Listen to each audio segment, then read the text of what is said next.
Hello student, welcome to online classes of Pragya academy. जैसा कि हम पिछले लेक्चरों में देख रहे थे, पिछले लेक्चरों में हमने देखा किसके बारे में, एटॉमिक मॉडल्स के बारे में। ठीक है, हमने बहुत एटॉमिक मॉडल देखा जिन्होंने क्या बताया कि भाई जो इलेक्ट्रॉन रिवॉल्व करते तक एनर्जी इमिट नहीं करते, उनकी वजह से क्या वो स्टेबल होते हैं, उसी ऑर्बिट के अंदर घूमते हैं। और इलेक्ट्रॉन उसी ऑर्बिट के अंदर घूमता है जिसका एंगुलर मोमेंटम क्या होता है, integral multiplication of h upon 2 pi.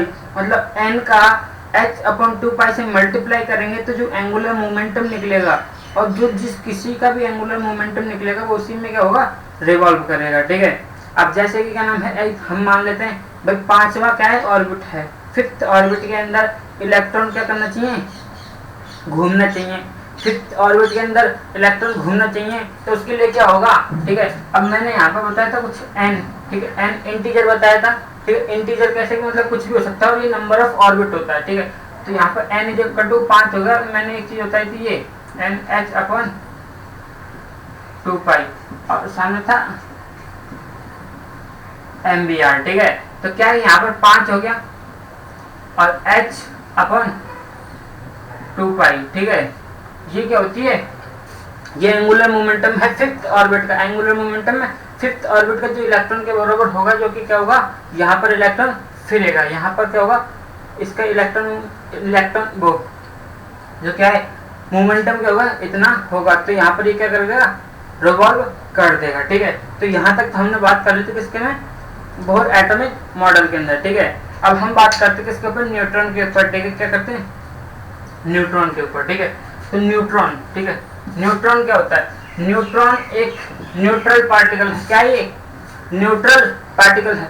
Proton के ऊपर पॉजिटिव चार्ज होता है, इलेक्ट्रॉन के ऊपर नेगेटिव चार्ज होता है, और न्यूट्रॉन के ऊपर क्या हो जाता है, चार्ज लेस है। ये क्या है, चार्ज लेस है, इसके ऊपर किसी प्रकार का चार्ज नहीं पाया जाता है। ठीक है, और ये क्या है, हैवीएस्ट पार्टिकल है। ठीक है, क्या है, हैवीएस्ट पार्टिकल। ठीक है, देखने में ऐसा लगता होगा कि भाई प्रोटॉन का और जो न्यूट्रॉन का मास है वो बिल्कुल एकदम सेम होता है, लेकिन ऐसा नहीं होता है।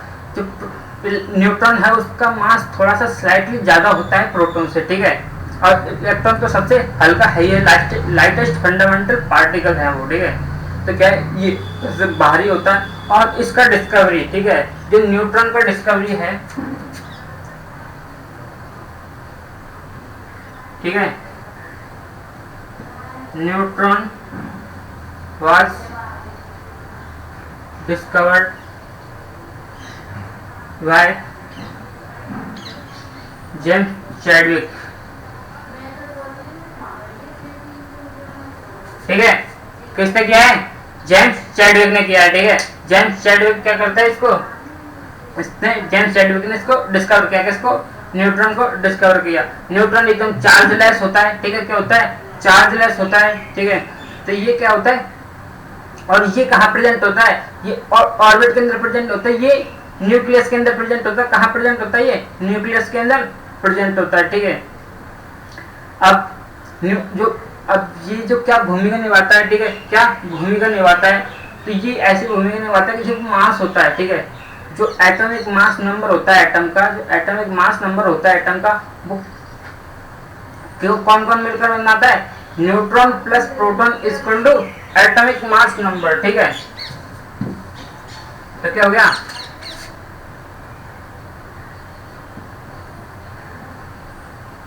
Atomic mass number is equal to number of proton plus number of neutron.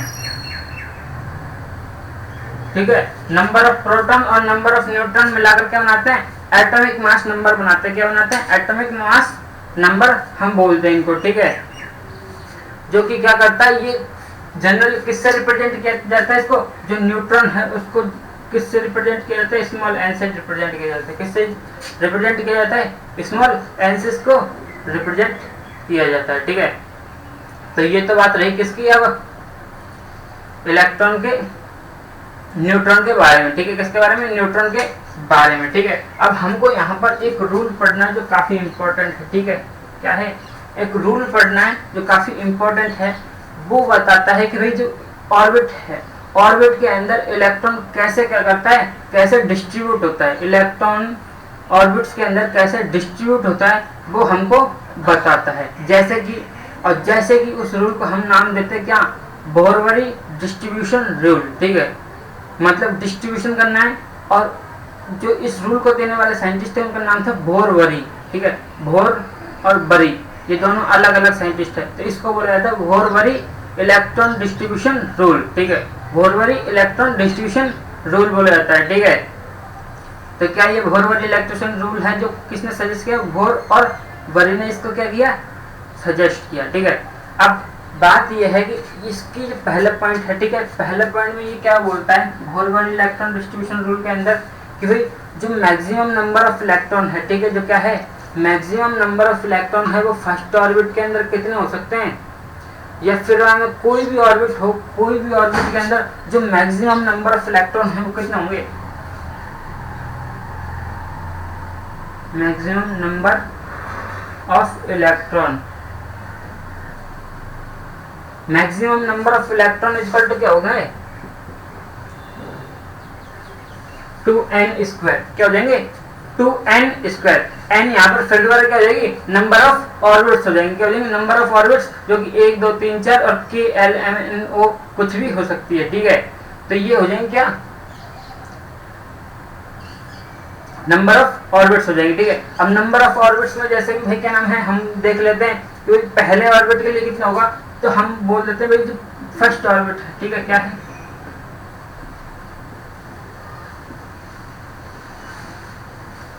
First orbit है, उसके लिए क्या हो जाएगा कि भाई कितने इलेक्ट्रॉन आएंगे फर्स्ट ऑर्बिट में, तो n की वैल्यू क्या हो जाएगी, यहाँ पर 1 हो जाएगी, तो 2 into 1 का स्क्वायर कितना आ जाएगा 2 इलेक्ट्रॉन होंगे।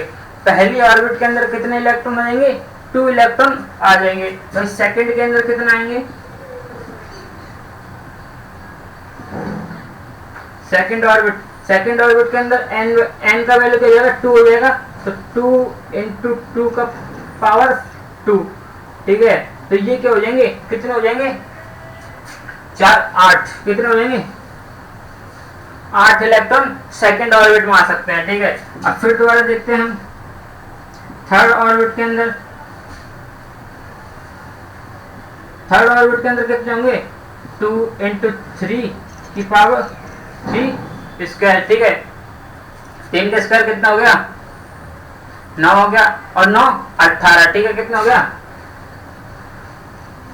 18 इलेक्ट्रॉन आएंगे इसके अंदर, कितना आ जाएंगे 18 इलेक्ट्रॉन आ जाएंगे। ठीक है, तो क्या ऐसा चलता रहेगा, बिल्कुल ऐसा चलता रहेगा। ठीक है,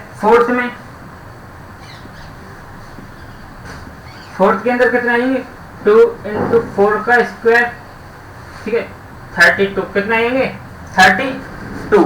ठीक है, 32 इलेक्ट्रॉन आएंगे फोर्थ ऑर्बिट के अंदर। ठीक है, तो ये है इलेक्ट्रॉन डिस्ट्रीब्यूशन रूल बोरवरी का। ठीक है, अब इसके अंदर क्या है भाई, और इसने फिर सेकंड पॉइंट क्या बोला, इसने सेकंड पॉइंट ये बोला कि भाई जो इलेक्ट्रॉन है, ठीक है, क्या है जो इलेक्ट्रॉन है आउटर मोस्ट ऑर्बिट के अंदर। ठीक है, सेकंड पॉइंट क्या है,